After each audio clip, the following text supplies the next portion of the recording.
can see my screen. Yes, your screen is Yes. visible.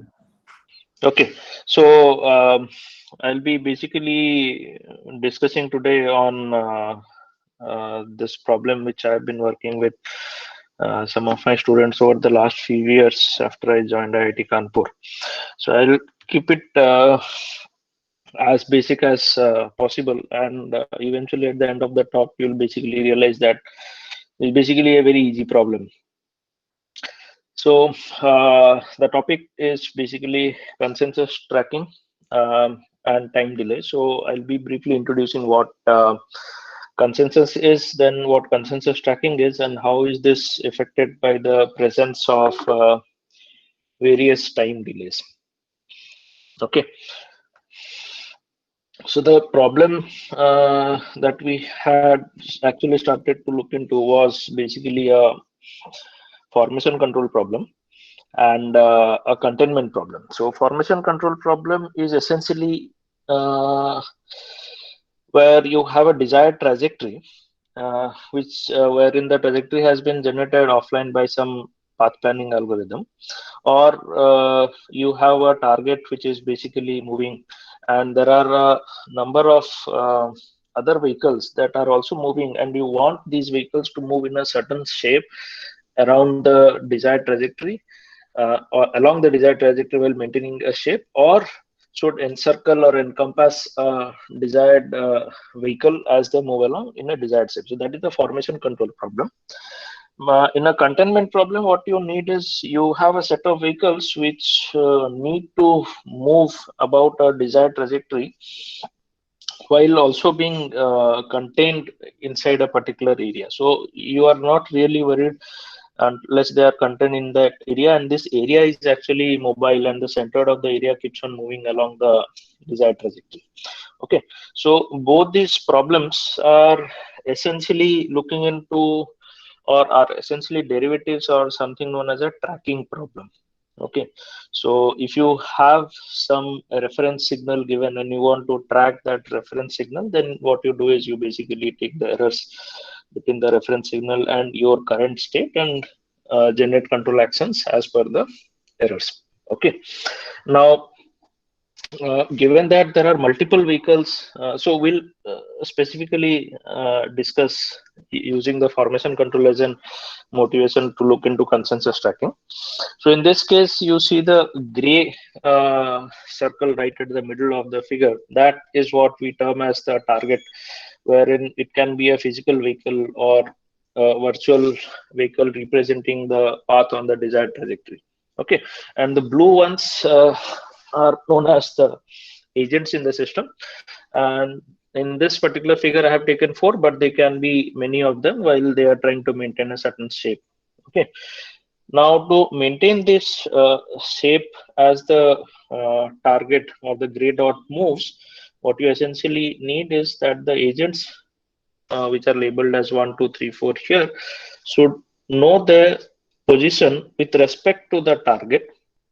Okay, so they should know this relative position, and in addition to that, they have to also know how the target is basically moving. So they have to know the target's position as well as target's velocity and target's acceleration. Okay, so all of them have to know this.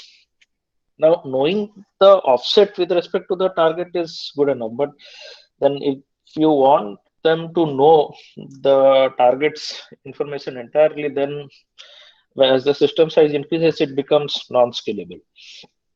Okay, so what is the next best thing that can be done is basically, instead of everyone knowing the target's information, basically position, velocity, and acceleration, it is assumed that some of these agents would have idea about the target's information.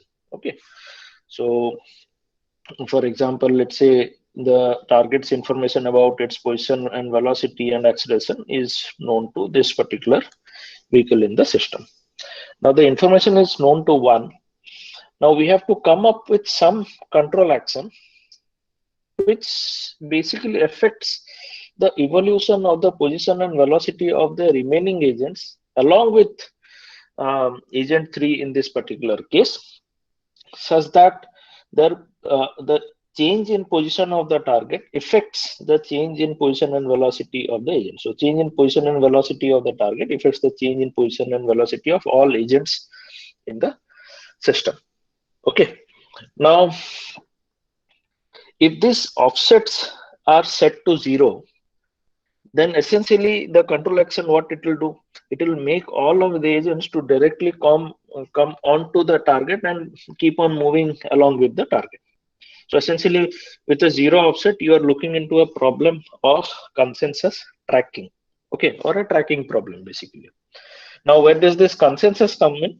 The consensus comes in from the fact that the information about the target is not known to all. So these guys have to, the agents in the system actually have to cooperate amongst themselves, so that they finally converge onto the target's position and maintain target's velocity so as to move along with it. Okay, in spite of the fact that only one of them has all the information.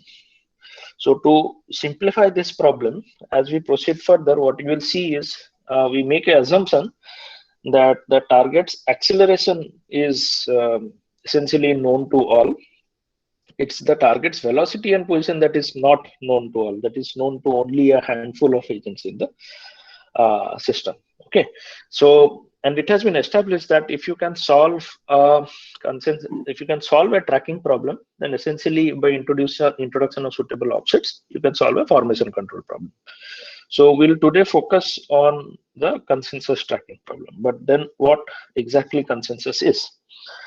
So consensus, as its literal meaning means, is a group of persons coming to an agreement on a certain topic by discussing about that particular topic. Okay, so you have let's say a meeting happening over who is going to be the next speaker in this series of talk, and you all have certain suggestions. Let's say that you start with the area in which the talk has to be, and then finally you agree on to a research area, and then you scout for speakers, and then you agree on to the speakers. So how do you do this?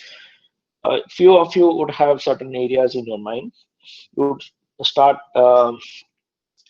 basically pitching them in, and then as the discussion progresses, you keep on modifying your choice, and finally you agree on to a certain choice, which is the area in which you want to have a talk. Okay, similarly, when you are, let's say, in your campus, this campus is I mean, it's pretty huge, and the population is large enough so that you actually do not know each and every person by name or whatever it is. But if let's say that you do not have any connection with the mechanical department whatsoever directly, so you don't know about any seminar or talk that is upcoming in the mechanical department. Okay, so how, but you essentially realize that at some point of time you do come to know about certain talks or seminars that would be happening in the mechanical department. How does it happen? It happens through the information that you have received from a friend in some department who has a friend in the mechanical department, and so on. So this is basically the way information can pass. Okay. In fact, let's say that there is some policy that has to be set up in a locality.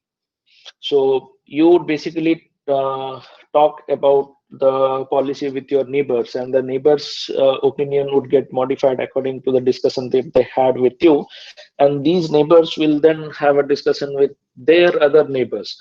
Okay, and then again, so basically the opinions of other neighbors will also get modified, and finally it comes around to you again, which helps you in modifying your opinion. And as this discussion goes on with your neighbors, you all realize that finally you have arrived onto some modifications and acceptable policy that can be implemented in a society.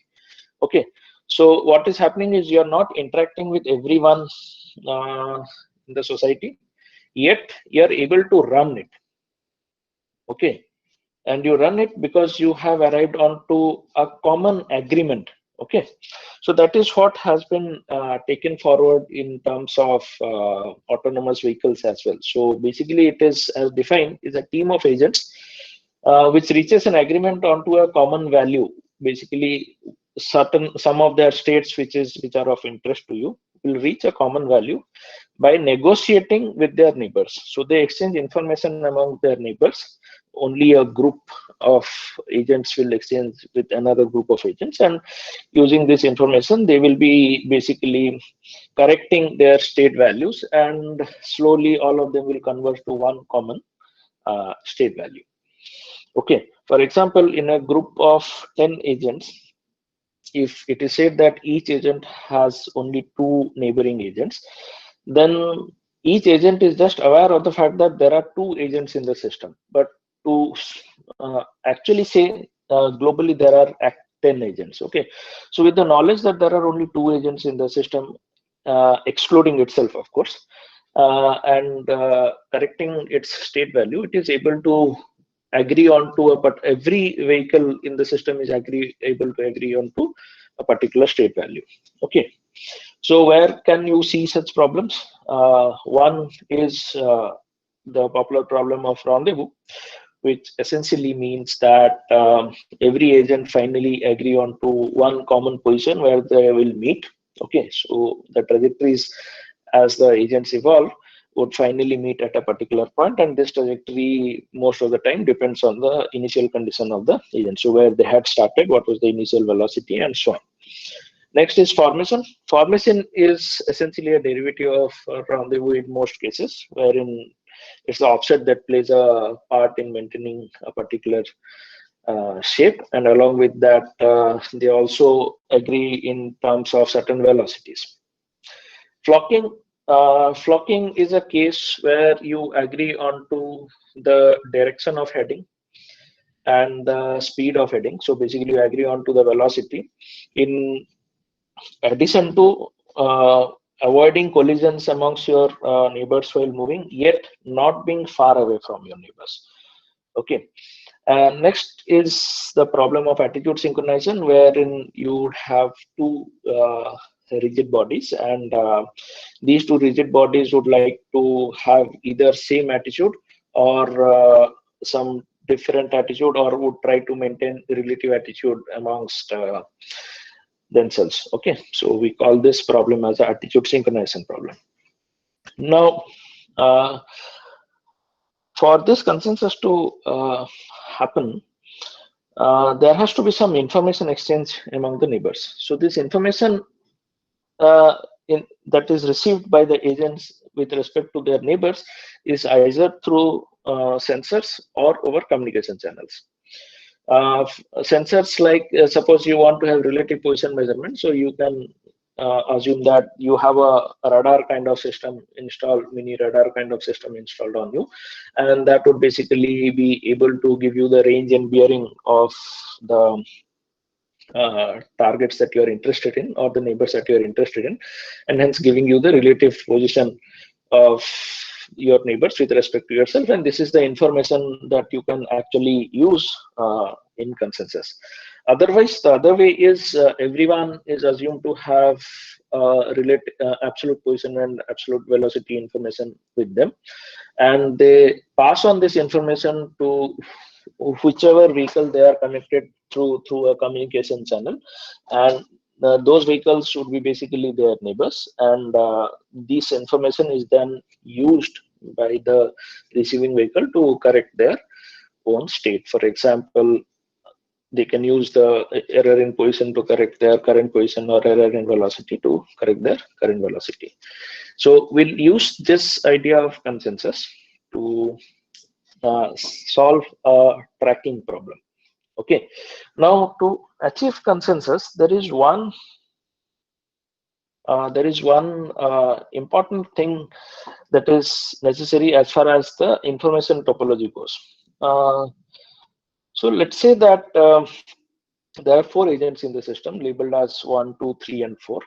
And in this case, the information of agent 2 or the vehicle 2 is being sent to vehicle 3, and information of vehicle 3 is being also received by vehicle 4.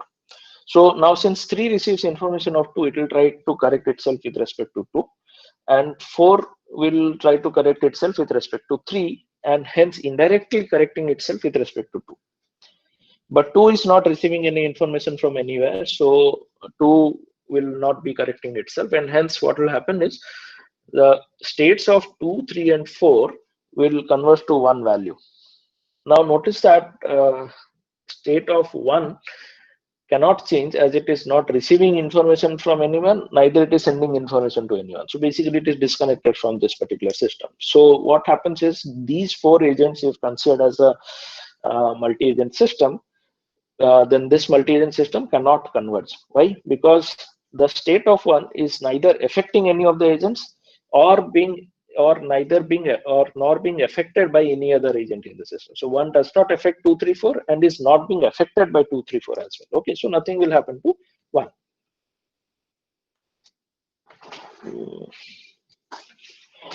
So another scenario is where the information of 4 passes on to 1. So in this case, 1 will start correcting itself with respect to 4 and hence indirectly with respect to 2. So what will happen now is the states of 1, 4, and 3 will definitely converge to 2. Another scenario which one may also see is wherein 1 passes its information to 2. So 2 will correct its state with respect to 1. Now see what is happening. 1 is correcting itself indirectly with respect to 2, and the information of 1 is helping 2 to correct itself, its state. So essentially, everyone in this particular, in the last figure that you see, everyone's information is affecting every other agent in the system directly or indirectly. So in the first figure, 2, 3, 4 converge, 1 does not. In the second figure, 1, 2, 3, 4 converge to the value of 2 where it started. And in the third figure, 1, 2, 3, 4 will converge to a certain value which will depend on the initial condition, but possibly not to any of the values, initial values of 1, 2, 3, and 4.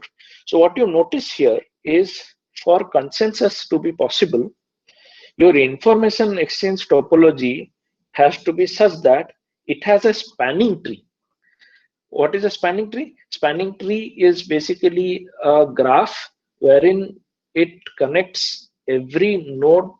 So basically it should have a path from one particular node to every other node to the system. So this is a rooted spanning tree that we are talking of. So if you consider in the second figure, the 2 as the root node, then you see there is a path from 2 to 3, which is this. There is a path from 2 to 4, and there is a path from 2 to 1. Okay, so from 2 you can reach every other node. In fact, in this figure also, if you consider 2 as the root, you see that from 2 you can reach every other node in the system. So what this is essentially physically trying to imply is, for consensus, there should be at least one node in the system which affects, or there should be at least one vehicle in the system whose actions affect every other vehicle in the system directly or indirectly. Okay, so for consensus, what you essentially need is the existence of a rooted directed spanning tree.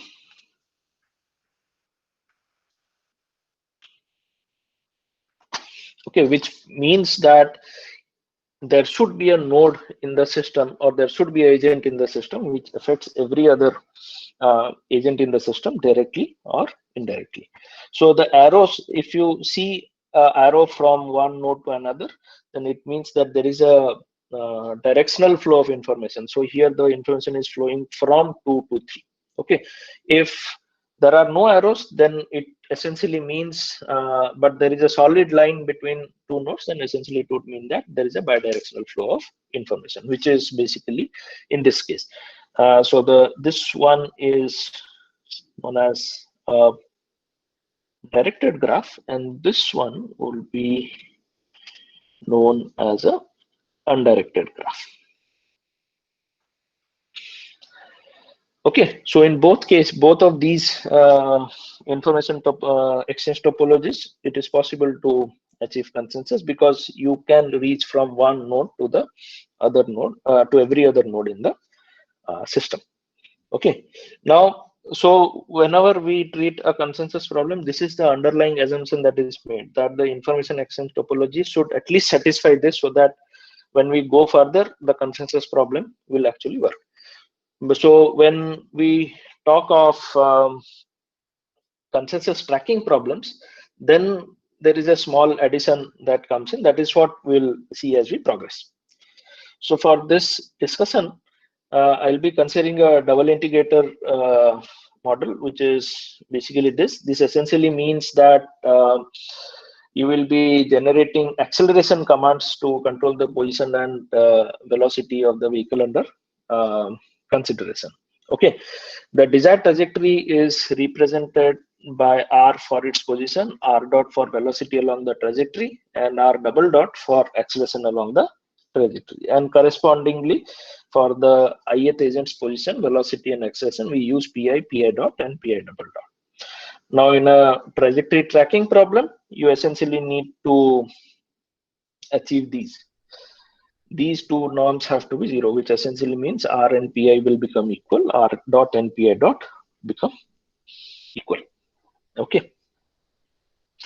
So now this R that you see, or the desired trajectory or the target, is now a part of the multi-agent system. Okay, and this information has to be available to at least one agent in the system. Okay, so as I had said earlier, the R double dot, or the acceleration along the desired trajectory, is being assumed to be known to all. But in this graph, as you see, there is a flow of information from the node T representing the desired trajectory towards agent 3, which means agent 3 will also have the knowledge of R and R dot. Similarly, this is what we have here as well, which means R dot is known to agent 3, and R double dot is known to all the agents. The difference here is the routed directed spanning tree must have a root, must have the target as the root. Okay, so the information of the target should affect, or rather must affect, all the agents in the system directly or indirectly. Okay, so for general consensus, what you need is the information of one agent should affect all other agents directly or indirectly in the system. But in case of consensus tracking, what you need is the information of the target must affect all the agents in the system directly or indirectly. Okay, that is why the routed directed spanning tree that you need for consensus essentially must have a root at the target node. Okay, and in the first figure that you see, there is a directed communication topology amongst the agents, and in the second figure that you see on the right hand side, there is a undirected communication, or a bidirectional flow happening between the agents that are connected. So in this case, the neighbors of 3 is 4 and the target itself, whereas the neighbors for 1 is just 4, the neighbor for 2 is 1, and so on. This is for the graph that is shown on the left side, the directed graph. But for the undirected graph, the neighbors of 1 would be 4 and 2, because it is receiving information from 4 and 2. So from whomsoever you receive information to update your state, that particular agent becomes your neighbor. Okay, so in this case, 3 has neighbors as 4, 2, and the target itself, because it is receiving information from the target.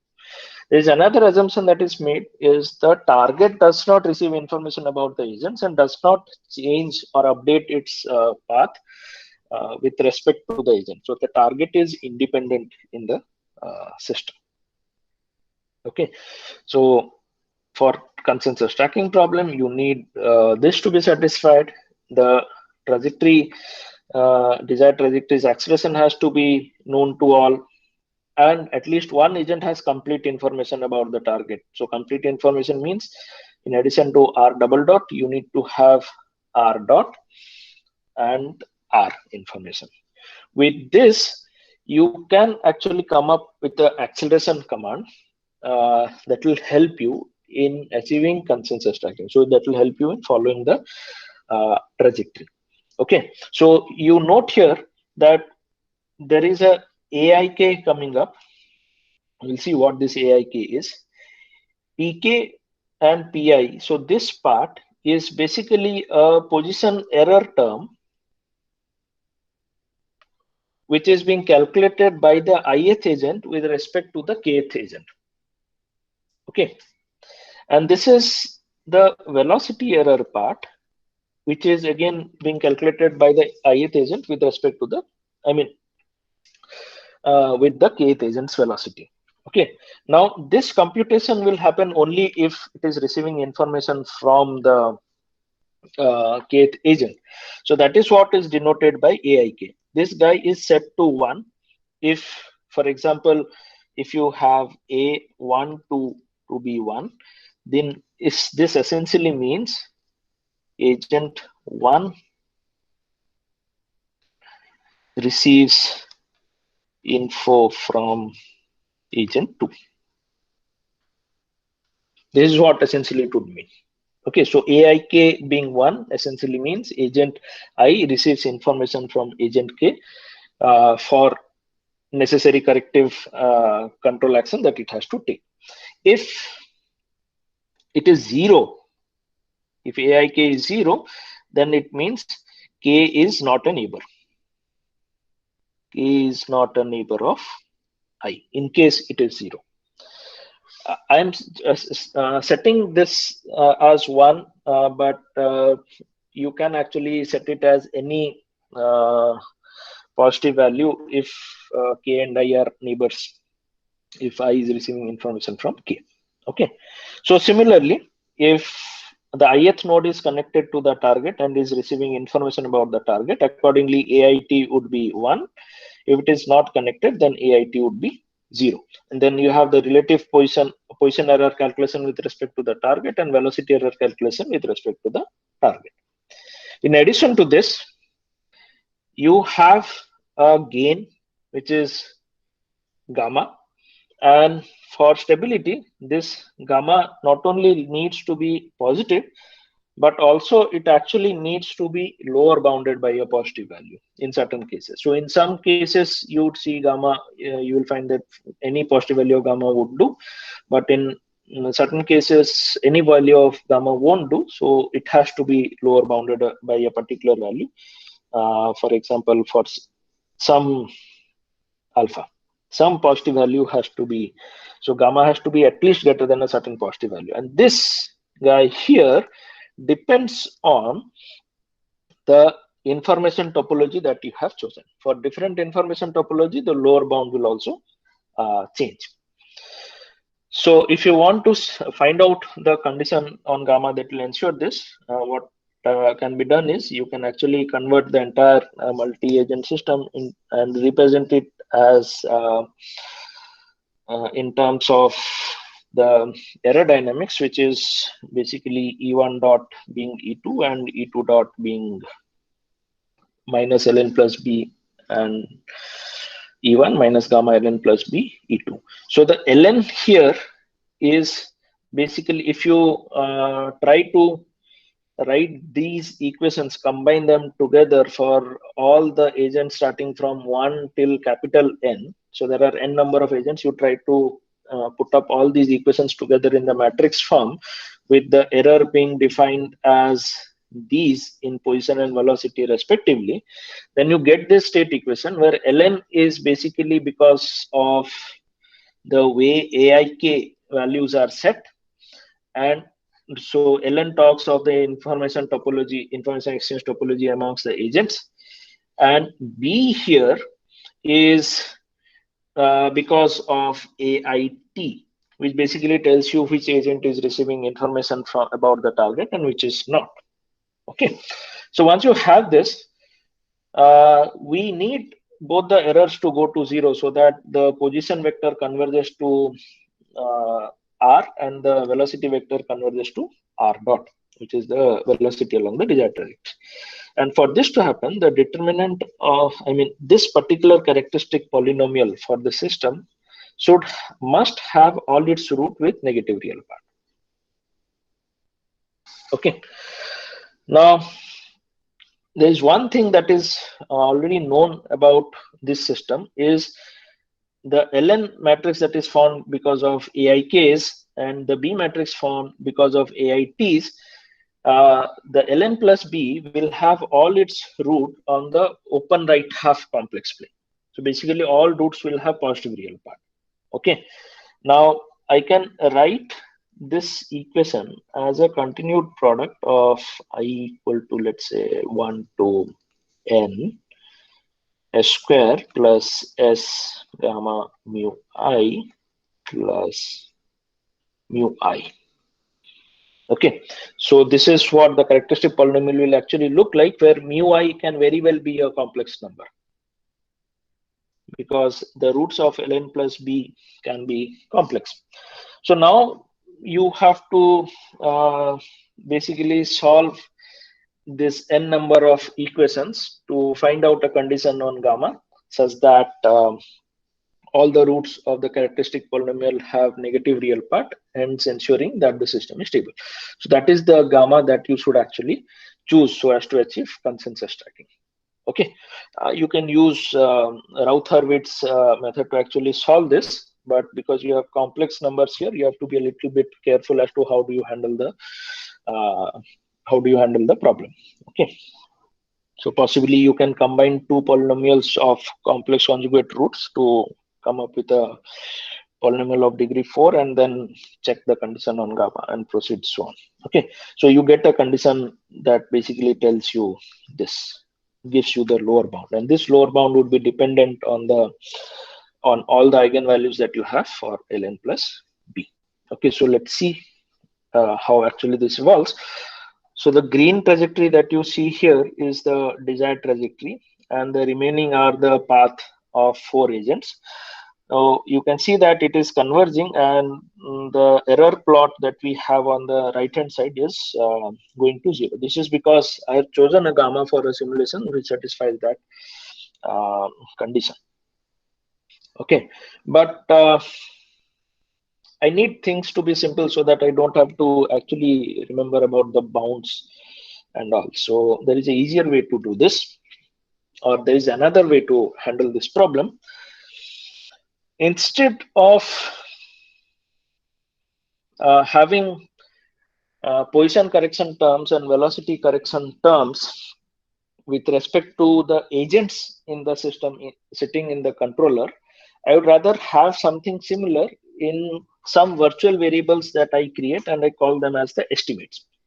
So what is being done here is, if you assume that all the agents had the knowledge about the trajectory, complete knowledge about the trajectory, then the tracking controller can be simply put as r double dot plus kp r minus pi plus kv r dot minus pi dot. This is how you'll put it if r double dot r and r dot is known to all agents in the system, right?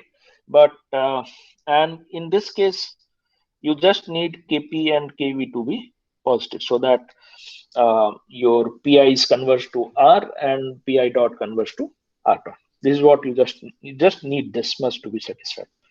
But you don't have the information about the r and r dot. All agents do not have. So the next best thing that you can do is replace this r with the estimate and replace this r dot with the estimate.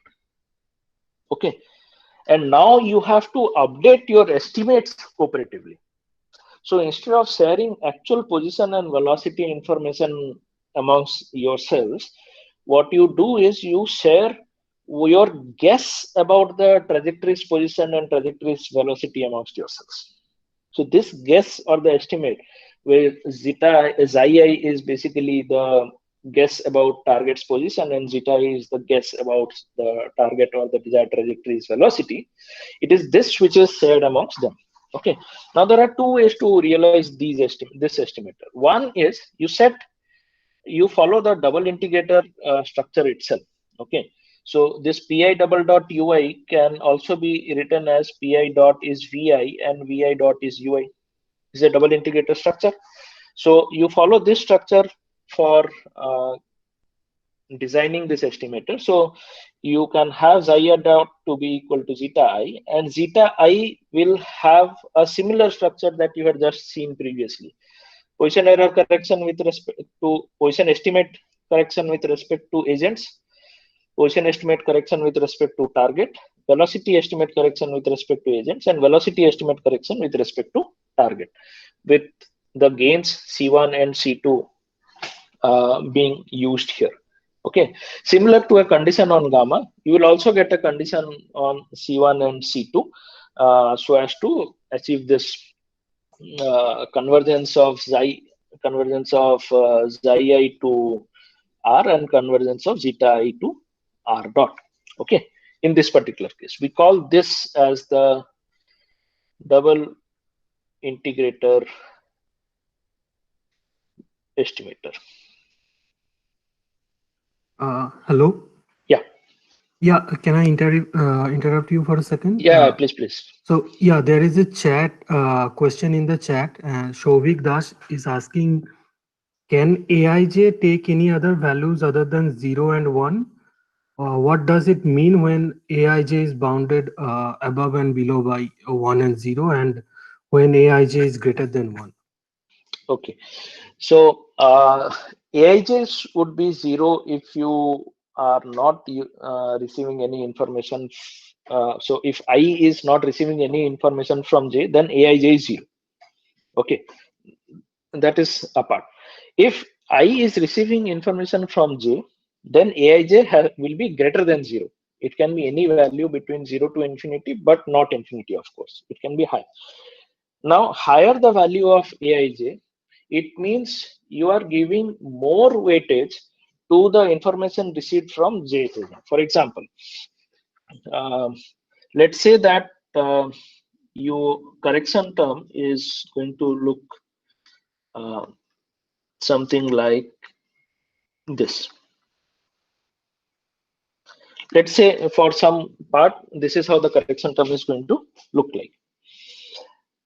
If A12 is greater than A13, and of course this is greater than 0, then this essentially means that you are giving more weightage to the information received from 2 than the information received from 3. Okay, so that is what it essentially means. So what is happening is you are trying to scale this P2 minus P1 by a larger factor as compared to P3 minus P1. Okay, so if P2 minus P1 and P3 minus P1 happen to be of the same magnitude, it is the information of P2 minus P1 that will have most effect on updating one's state as compared to the information P3 minus P1. Okay, so A1 to A13 can also be considered as gains in the system. So when you set them to be 1, you basically say that whatever error is being received, you will use it as it is. But then if you set it to anything other than 1, then you are essentially scaling it up. If you see one individual part, but now if you compare A12 with A13, and if A12 is more than A13, then essentially it tells you that 1 is giving more weightage to the information received from 2 as opposed to the information received from 3. Okay, that is what this means. These are just weights given to the information that is coming, and hence affecting the way in which the states can be updated. Okay, and yeah, so there is another question on AIGs. So Arnav is asking, can AIGs be adaptive in nature, independent of any global parameter? As of now, there are a few works existing in literature where AIJ have been taken to be dependent on the distance between the agents. Higher is the distance, lower is the value of AIJ, and it keeps on increasing and finally reaches a constant value. after they reach a certain distance. But for all the works that I am actually discussing with you now, I've considered that they are fixed. So you have a fixed weight given to all of them, and for simplicity, I assume that it is either 0 or 1. Okay, so yes, Aij can be adaptively changed. It does change with respect to distance. There are few works which actually do that.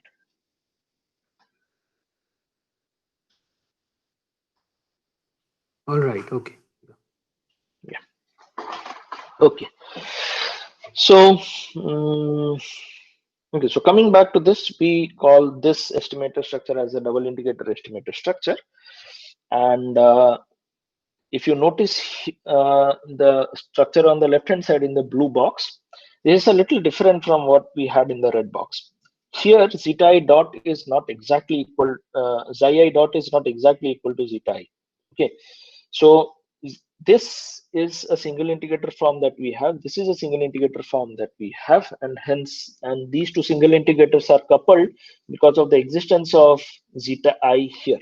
So the update of xi I depends on zeta I, and the neighbors xi I, and the upset of zeta I depends on r double dot and the neighbors zeta I, along with, of course, target's velocity if present, and for xi I, target's position if present. So we call this structure as coupled single integrator structure. The benefit of this structure is the conditions that you need for stability is just this, and they are easier to tune as opposed to the double integrator structure. Okay, so we will be further for all our discussions. Whenever we use such a controller and such a structure, we'll stick to only the coupled single integrator structure. Okay, the controller is termed as a decentralized controller because the control action is generated only on the basis of your local estimates. Okay, the estimates that you have generated, which is xi I and zeta I. So if you look at the sorry, some problem. Just give me a minute. The slides are stuck.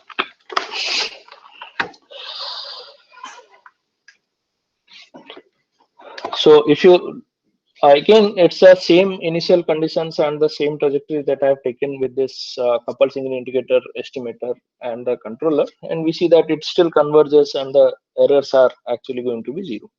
The benefit here over the previous case was the gains have just to be positive and the convergence happens. So mathematically, the gains have just to be positive. Now,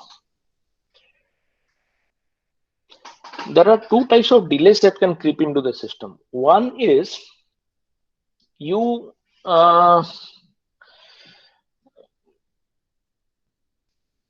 computed the control action that you want to take, but the control action takes some time to be realized. Okay, so you, let's say that you commanded 1 meter per second square, but that 1 meter per second square will take some time to be realized. So that is known as the delay in the input, and hence the input delay. Another is because you are exchanging information on the topology, then essentially the communication channels will have some delay. The data would originate from a point, would get transmitted to a certain point, and it takes some time to travel along the channel itself. So everything combined together, you have a delay in the communication as well. So that is known as the communication delay, and these two delays have do affect this consensus tracking problems, or in general consensus as well. So the first one that we'll discuss is the input delay, wherein the control action is realized actually after about tau in units of time. So what we do is, so in the previous structure where the control action was directly being generated from position and velocity errors of agents, we say that a future of the acceleration is known, and the future by tau in units of time is actually known only for the acceleration. So earlier, when there was no delay, no input delay, only r double dot t was present, but now we are seeing the future acceleration is also present. Now this is only possible if you have a trajectory which has already been planned and has been parameterized with respect to time. Okay, that is when t plus tau in can be computed. Otherwise, it cannot be. Rest all remains the same. So the control structure remains the same, and hence the introduction of this delay factor of tau in units here, the characteristic polynomial remains similar, except for you now have e power minus s tau in representing the presence of delay in the system. So you can again compute, you can write this as a continued product of eigenvalues of ln plus b and compute the stability conditions so as to find a relationship now between gamma tau in and the eigenvalues of ln plus b. And it so happens that as the value of gamma increases, the amount of delay that it can tolerate, it will also decrease. Okay, so and hence for higher values of gamma, you can only tolerate very small values of delay, and the system may become unstable if you have higher input delays. Okay, I've not shown those in the simulations, but a stable output is essentially shown here, where the desired trajectory is being followed for I think the time delay that I've taken is 0.1 units here with suitable choice of gamma that ensures stability. So they converge and the position error goes to 0. A similar thing is also done in case of the structure where we used controller along with the estimator. Now notice here, the estimator is not affected by the input delay because it is just based on what you are communicating with each other and generating estimates. It's only the controller that is being affected. So you just have a plus tau in coming in. So here for the stability of the estimator, you still continue to have a condition which is C1 and C2 have to be positive, but there is a condition that comes on KP and KV. So now KP, KV just being positive cannot guarantee stability. So you rather come up with some more conditions. So how do you do this? Assume that xi and zeta have converged to r and r dot. So your control finally changes to something of this sort. You notice that xi I has been replaced with r and zeta I has been replaced with r dot. So for this, we get the characteristic polynomial to be in the form of s square plus skv e power minus s tau in plus kp e power minus s tau in. So this is what we get. Okay, this is a s squared polynomial, but the number of roots that this guy is going to have is actually infinite because of the presence of delay. Now we want all these roots to have negative real parts, so the errors actually go to 0. So how do we do this? We first check how the roots are going to behave when input delay is 0. So in that case, if input delay is 0, just setting kv kp to be greater than 0 is good enough. Okay, now what we will do is we'll increase tau in from 0 and keep on increasing and find a point where the roots that were on the left half, because of the movement corresponding to tau in's change, will finally cross. So we are looking for a j omega crossing. And for that, what we do is we substitute s equal to j omega in the characteristic polynomial, and then we get this complex equation wherein we can use the real and imaginary equations to come up with the point where it will cross the j omega or the imaginary axis and the value of tau for which it will actually cross. And this j omega crossing depends on the value of kpkv that you have chosen. So for given kpkv value, you will find a tau in at which this crossing will happen. So this indicates that if you set a kpkv value for a system, then the value of input delay that this system can tolerate will always be less than this particular value that you see here, the tau in star. So this tau in star is essentially the margin beyond which your delay cannot go if you want your system to be stable. If it crosses this, then the system will become unstable. In fact, you can, though I have put this condition as in a way such that given a kpkv, what are the delays that the system can tolerate, you can also put the same condition so as to given a tau in, what are the values of kpkv that one can choose so that the system can actually remain stable. Okay. So I have chosen for tau in to be 0.1 units. I have chosen the kpkv value so that it remains stable and the position converges, which is essentially being shown by position error going to 0. But see, what you notice here is the computations that are being done to find the stability margins are very basic, that you have actually seen in classical control theory when you are drawing root locus. You are trying to find out the imaginary axis crossing and the gain that corresponds to imaginary axis crossing. Well, here we are talking of tau in, that is the factor which varies due to which you will have a imaginary axis crossing. That is what gives me the margin. Okay, so there you would essentially get gain margins. Here you are getting your delay margins. Okay, now coming. Oh, I have a question. So, when you mentioned the time delay margin, so is it affected by the communication structure? I mean that if only strong structure is there, then time delay can be more or something like that. Sorry, I didn't get you. Strong structure meaning? Strong structure means that one particular agent communicates to many other agents, and the kind of structure is that one agent communicates to only one agent or something like that. Okay. I got that part. So let me go to some slides back.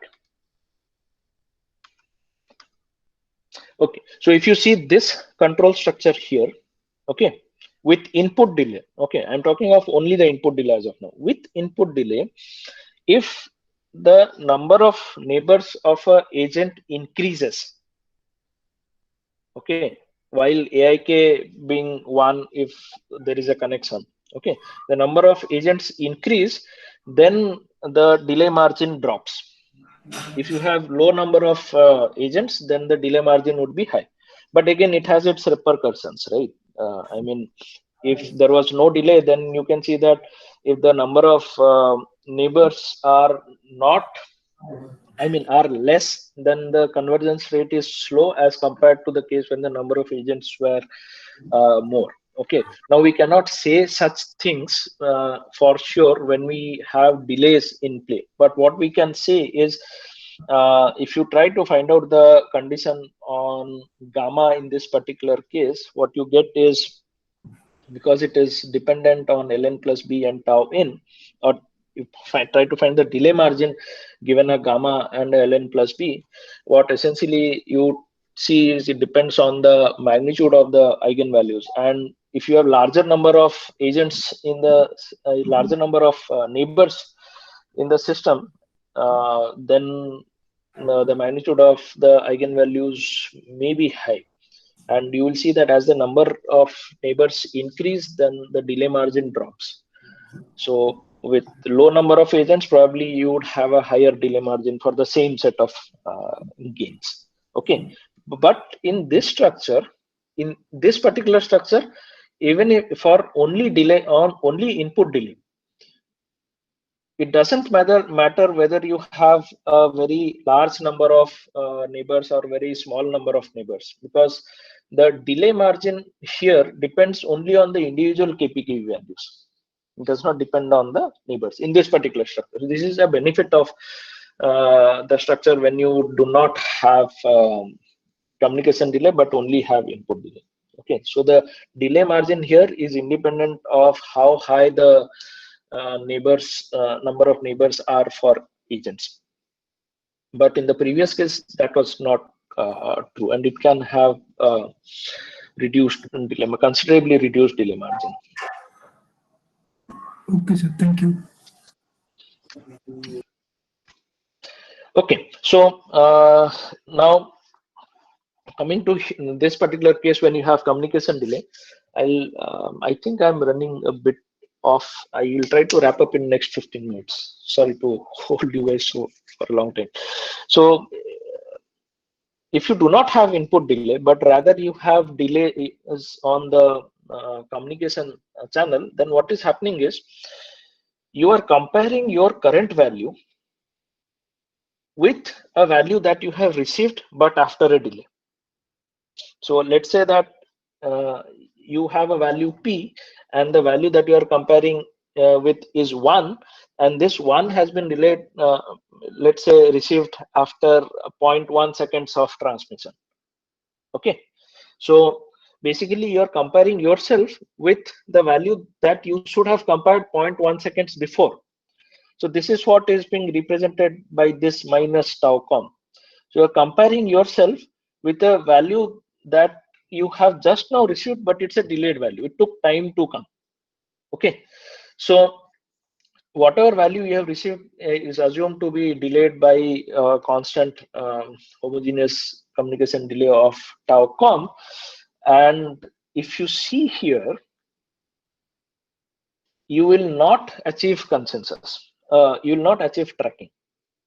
Okay, the errors do not go to zero, rather they keep on oscillating. And in fact, the plot that you have here with the green trajectory being the desired trajectory, I don't, this might be a little good. With the green trajectory being the desired trajectory, they are not able to track the trajectory as they should be, as we had seen in the previous cases. Okay, and you can actually verify why this happens. So you see here, for argument's sake, let us say that all xi i's have converged to R and all zeta i's have converged to R dot. For argument's sake, let's say that for under this condition, we can find some C1 and C2 so that this holds. Okay, so everything has converged. So what is happening now? You are comparing RT minus tau com with RT, right? And similarly, you're comparing R dot T minus tau com with R dot T. So what essentially it means that you are comparing yourself with your previous value delayed by tau com. Okay, you're comparing your current state with your state which you had tau com instance of time prior. Okay, and if this has to be true, then xi I dot has to be R dot and zeta I dot has to be R double dot, which means that these have to be 0. Okay, and this is only possible if R is a trajectory which is periodic with a time period of tau com. Okay, because in that case, RT and RT minus tau com would be equal. Otherwise, this particular thing cannot handle comparing your own value with a delayed value, and that delay that has arisen due to communication. Okay, that is why here I have taken the communication delay to be 0.1, but the time period is not 0.1, and it is not able to make the position error go to 0. So what is the next best thing that we can do? The next best thing that we can do is we don't compare our current value. Rather, we delay our value and compare our delayed value. So we, instead of comparing the value that I received now, I'll use my value that I had tau com instance of time prior. That is why I have introduced a minus tau com here. So this is essentially indicating I'm not comparing my current value. I'm comparing my value that I had tau com instance of time prior. And the same thing has been done for the update of zeta I as well. And this requires the knowledge of tau com in the system, the communication delay that is there in the system. Otherwise, you will not be able to delay your values. Okay. And there are literature which tells you as to how you can have a very good estimate about the communication delay that exists in a communication channel between two nodes in a system. Okay, so assuming that that works, you can have an idea of what tau com is, and hence you should use your previous value and compare it with the value that you have just received. Okay, so this under certain conditions on C1, C2. Now C1, C2 just being greater than 0 does not work. Okay, they cannot be as high as possible as was before there was any communication delay. So now C1, C2 will have bounds, and the bounds depend on the eigenvalues of ln plus b, which is mu I, and the delay that you have for tau com. And where is this coming from? This is again coming from the characteristic polynomial, which is because it's a coupled single integrated structure, you have a characteristic polynomial where sin occurs instead of s square. And this is easier to evaluate actually. So you substitute s equal to j omega, and you basically try to find out a value for C2 and tau com, or C1 and tau com, where the j omega crossing will happen. And that is how you actually get a margin on C2 and the C1 gains that are associated with the estimator structure. Okay, so this is even simpler than having a condition that you had for the double integrator case. This is much simpler, and this makes it easier to basically set the values of C2 and C1. Okay, but notice that the communication delay here does not affect the controller as such. If your estimator can converge satisfying the stability conditions, then your system will also ensure that you have consensus tracking, you achieve consensus tracking. So the simulation here essentially again has the same desired trajectory with same initial conditions for the agent. The tau com is set to 0.1 units for all the agents in the system, and with a suitable choice of C1, C2 ensuring stability, it is seen that the position errors go to 0.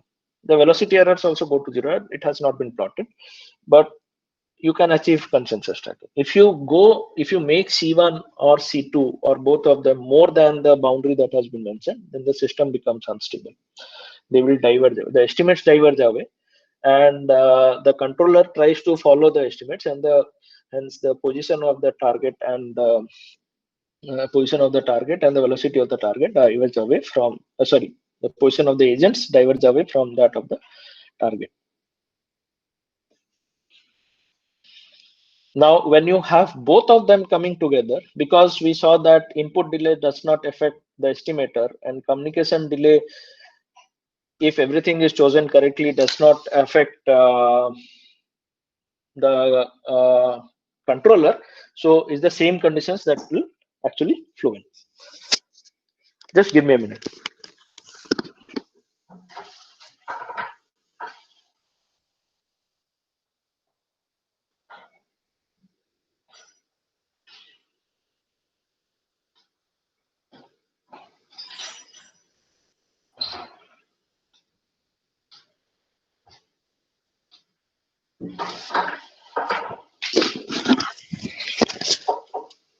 Okay, so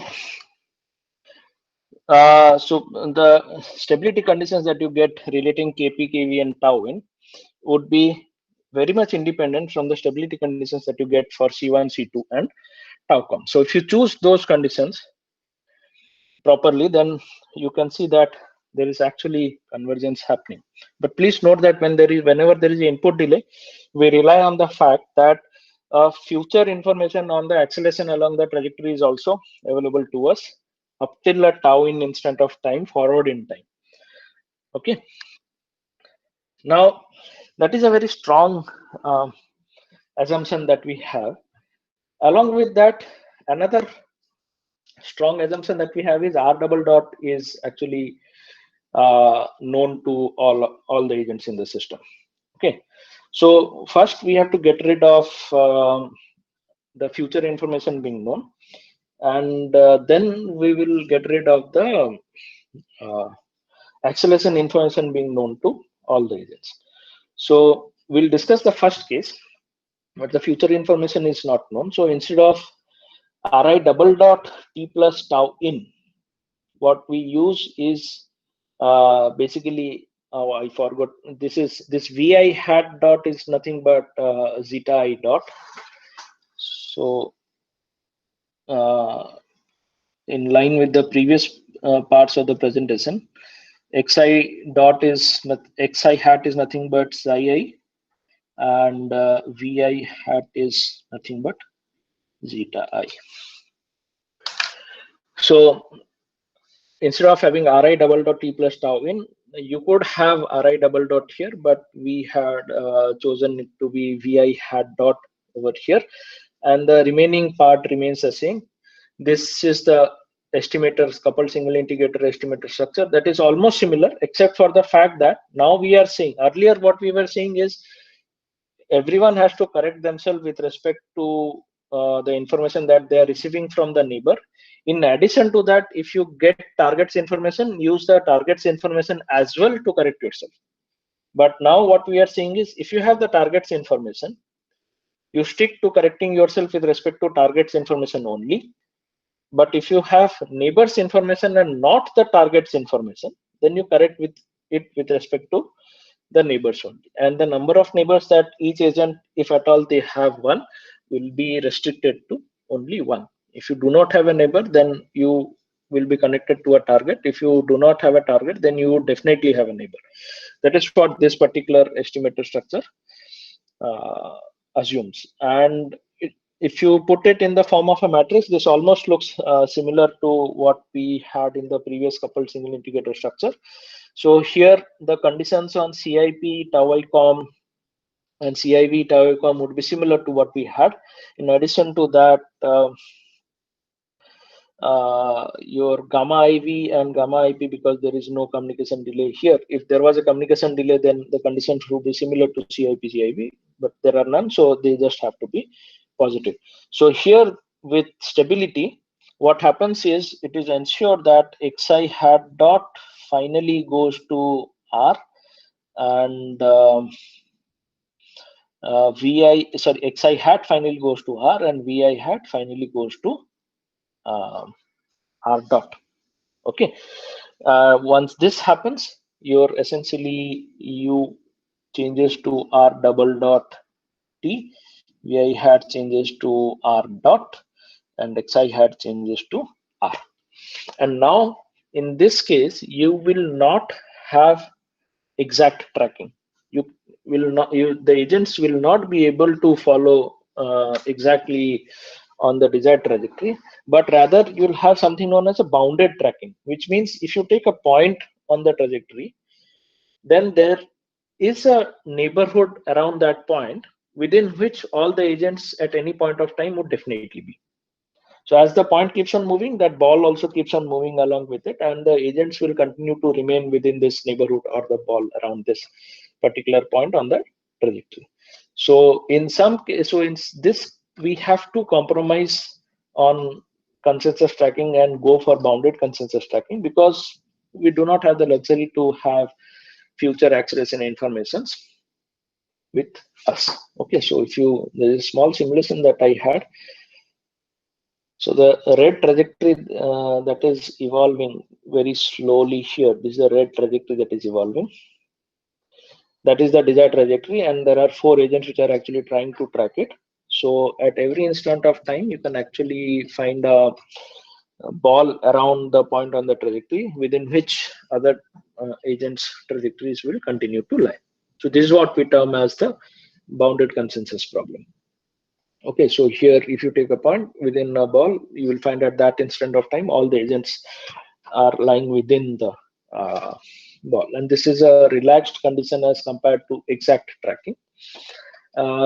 Further, when you relax the condition that acceleration information has to be known to all, you can again only resort to bounded consensus tracking only, as opposed to exact consensus tracking, which we had seen previously.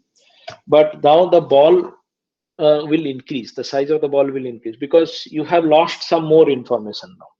Okay, you will be estimating them, but the estimates now will also not have a proper convergence. Your estimates will be bounded, and hence your tracking will also become bounded. So the tracking ball would become larger in this particular case when you do not have exception information available to all the agents exactly. Okay, so I think that was the final thing that I had for you guys. So if you have any questions, please do feel free to ask me.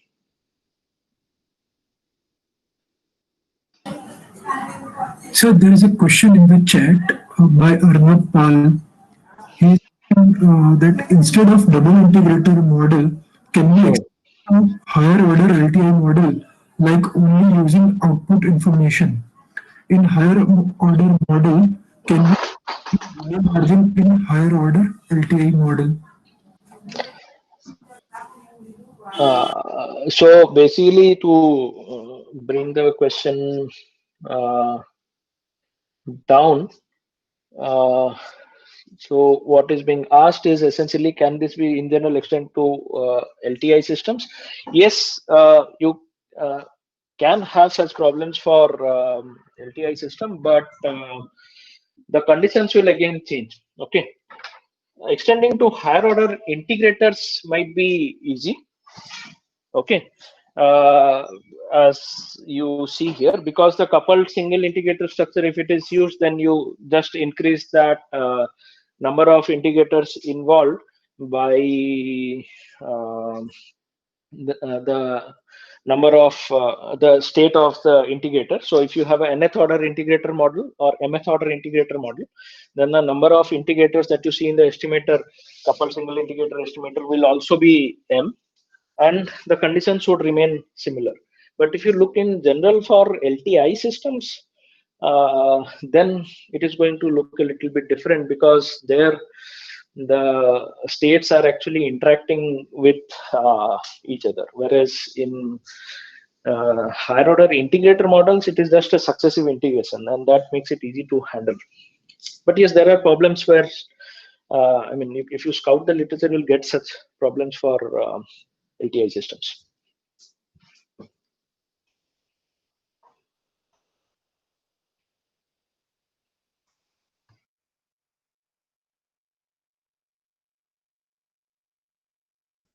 Uh, there are a few more questions. Should I ask them? Yeah, please go ahead. Yeah, so Navarun is asking, instead of double integrator model, can we have a practical autonomous vehicle or unmanned aerial vehicle, etc.?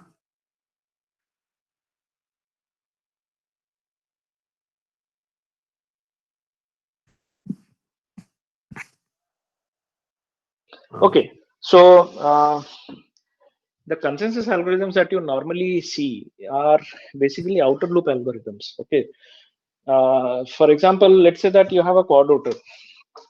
I mostly work with quad rotor, and hence I can think of that example, which can uh, move in XY without any constraints, unlike a unicycle model. Okay, or unlike a fixed wing aircraft. So what you are essentially doing here is you are generating acceleration commands. Now, once you generate an acceleration command, which is basically x double dot, y double dot, and z double dot for your quad rotor, that can be transferred into as reference command for the quad rotor, which the quad rotor will try to realize. Okay, so irrespective of what the model here is for the quad rotor, you can use these algorithms to actually play. But the only thing that you have to be sure is the rate at which UI is being updated has to be slow enough as compared to the rate at which the quad rotor evolves. Okay, if the UI changes at a faster rate as compared to how fast it can realize access and commands, then the quad rotor will become unstable.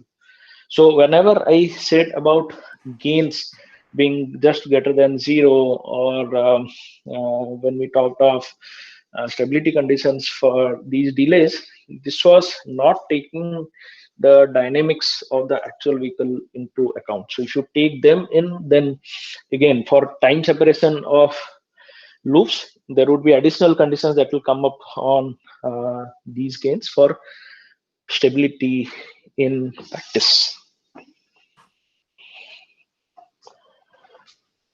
Okay, sir.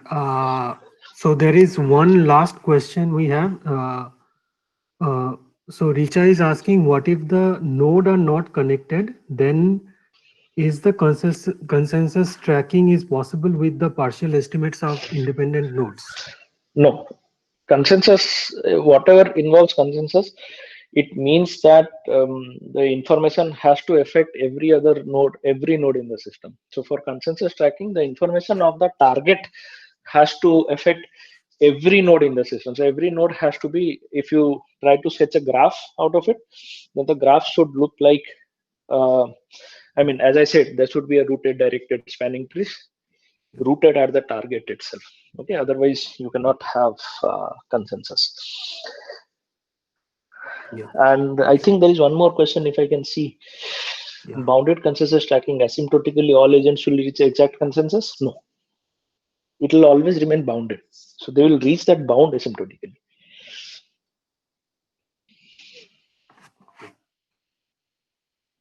Okay, are there any other questions? There is another one. Is every local controller guarantee global consensus? By local controller, you mean what? I'm not sure. Arnav, you can unmute yourself and ask directly.